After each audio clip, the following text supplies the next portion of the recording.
we're going to try to end the strike as fast as we can and get people back to work. I mean, that's really the most we can do. And what do you think it'll take to end that strike as fast as it can? I think it'll take, you know what it'll take, to be honest, is the other side wanting to end the strike.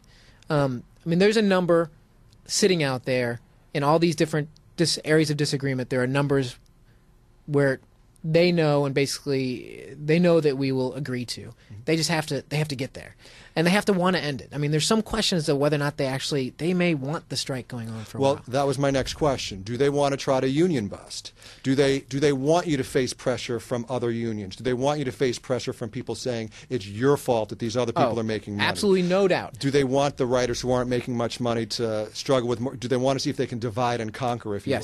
Yes. The day the strike started, I think it was November 4th, they got up and walked away from the table and didn't come back for a few weeks, and said after they walked away from the table that we walked away from the table, which wasn't true.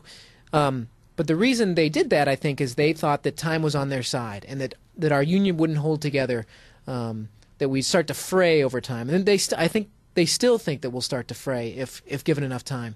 And you won't get their best offer, certainly, while they still think that's in play, right? That's right. And they want us to get to our bottom line as fast as possible.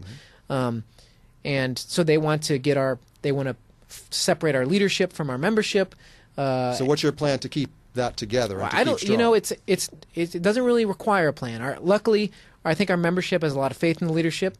The leadership has been reaching out to the membership for 2 years to prepare for this possibility, and we've had a lot of outreach meetings at people's homes over the last few years to talk to people about these issues, and that's why the picket lines have been crowded, and the meetings have been crowded, and the support has been kind of incredible.